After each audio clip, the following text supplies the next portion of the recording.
All right, let's continue on with this low poly city. This is where we left off in the first video. So we basically have everything to scale now. Just to double check that, I'm going to delete both of my humans there. Window, general editors, content browser. Let's go ahead and get that robot human. And we can double check another one too if we want. Doesn't really matter. Just to make sure, yep, they're all about the same. The reason I use the robot is because it's super low poly, but they're all about the same height. So now we are to scale. And if you want to check other objects in there, you can. So for example, I think there are some cars in there. So you can drop this car in. And it's a little bit larger. It's maybe like a sedan, but it does fit on our roads. Our roads are pretty small anyway. So that's fine. So we know that everything is fitting in there correctly.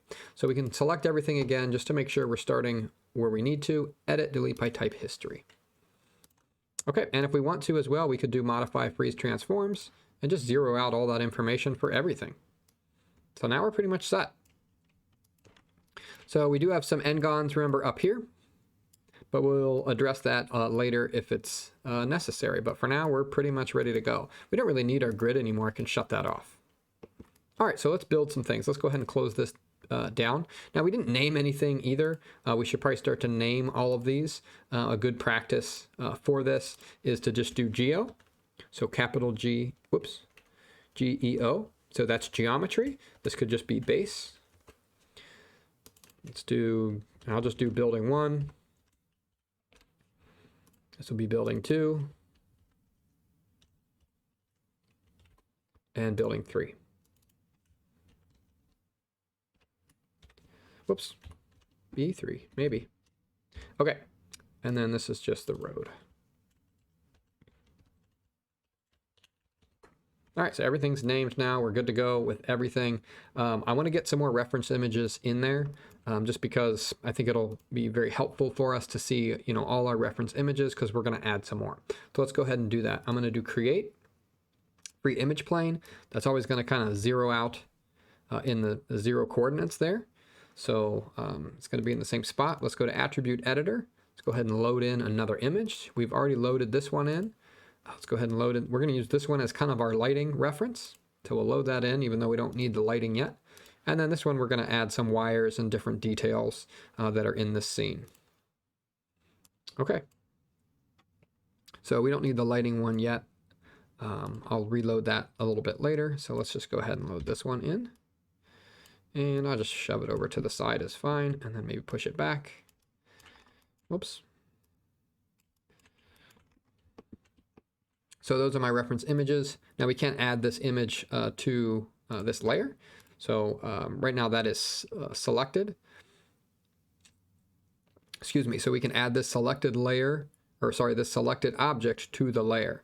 So if we click on the layer, right click, we can do add selected objects. And now you can see that is set because we don't need to make a new layer. And if we needed to scale this one up a little bit, we could. Maybe move it down and over. Okay, and then we'll just go ahead and reference this. Now those are our reference images. They don't really need to be touched. They're just kind of hanging out back there. I didn't load the other one in quite yet because we don't need the lighting. We're just going to look at some of these wires. We can't really see the tops of any of these. Maybe in this one we can. But we're just going to kind of make some things up as we go. So this must be a pretty common light fixture from these images. It's pretty much the exact same one. But let's go ahead and look at a few. Oops, I have one more reference plane that I created. Well, I guess I might as well load it in. So let's load that in. So now we have all 3. Now we don't have to go back and do that later. I'm just going to hit spacebar to switch my viewport and then zoom way out. That's pretty good. This one probably can be around the same size as the other one. Channel box layer editor, right click, add selected objects. And then I just turn them on and off to make sure that they're added. And I'm set. Whoops. Now you might notice this one, there's some clipping happening now because my scene is to scale. So you might see this clipping happening.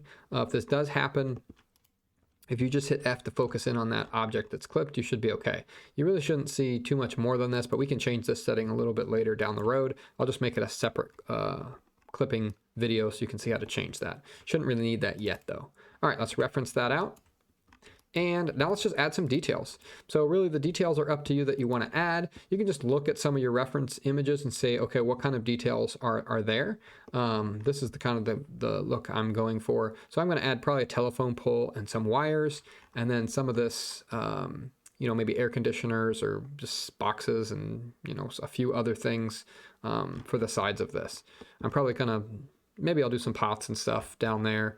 No people. I'm not going to really add this. I'm going to add my own style of lamp, but some kind of lamp or lantern as well for the lighting. So those are the next steps that I'm going to take. But let's start off with something a little bit new, maybe a little bit different that we haven't used before. That's going to help us create some of these parts for the air conditioner. Okay, so let's go in. Let's just do the top portion of this air conditioner. What we can do right away is make this a live surface. Okay, so now this box is live, and now when I create my new box on top of that, it's going to go right on top of that face. Okay, now if you notice here, as I move this down, it's right on top of that. So that's perfect. So I can turn live surface off. That is a nice feature within Maya, and you know, it's right on top. So let's go ahead and start to make this air conditioner. So really it can be, you can kind of model this however you want. I'm going to use a lot of the same setups I was doing previously.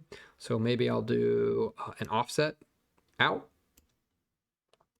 an extrusion up, another, so maybe up a little higher, another extrusion, but it's basically going to be an offset. If I would have remembered that same exact value, I could have went in, you know, exactly the same, but I don't really need to. And then another extrusion.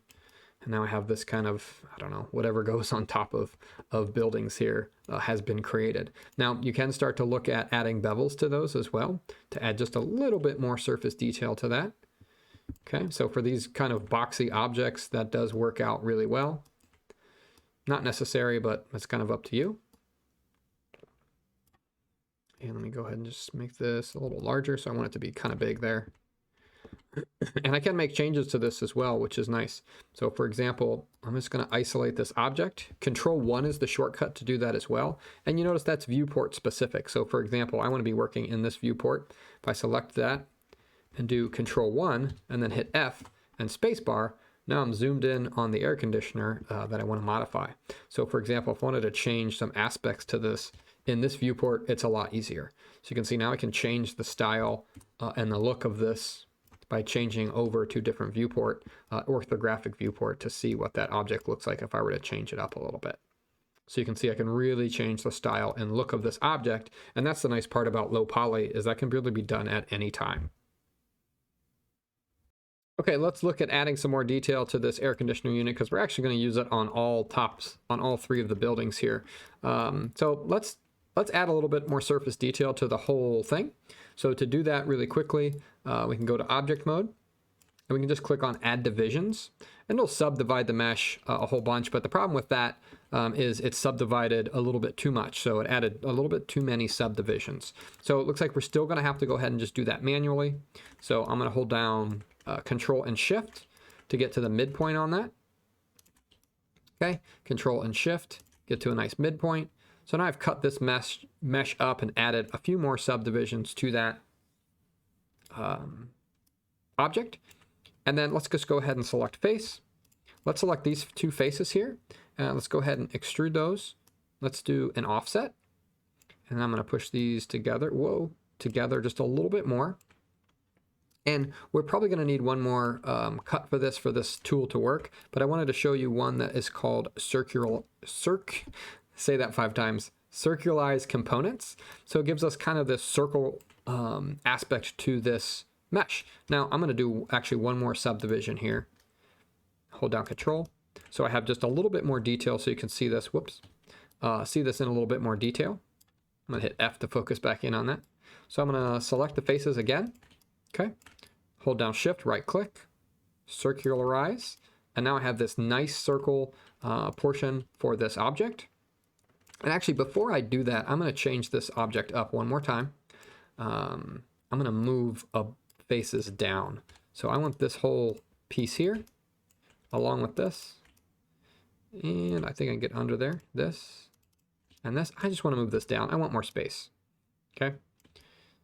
So I want that kind of down because I want this portion here to be a bit larger. So I can actually do that with this edge as well. I can just move that edge straight down. I do need to grab two other edges as well. So let's just move this whole component piece. There we go.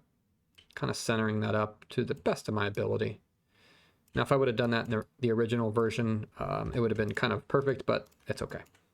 So shift right click. I just wanted more room for the circularize. We can look at the settings there, but let's go ahead and just do that and just see these defaults. These are the defaults. If you need to reset those, you can reset that, but they should be fine. But it gives us this nice little circle pattern here.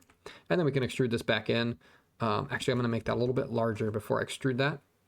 So I don't know if you have scale on this, but that's okay. We can just scale this up. And then I can just kind of move this down and adjust this position. Just a nice way to do that within the mesh.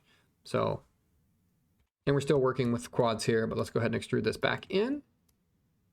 Now I kind of punched this hole through this object. I can't go all the way through, but I don't really need to. Can probably stop somewhere around here. Whoops. Okay. And then I could go add some more detail to that as I see fit. But for this version, I think that's fine.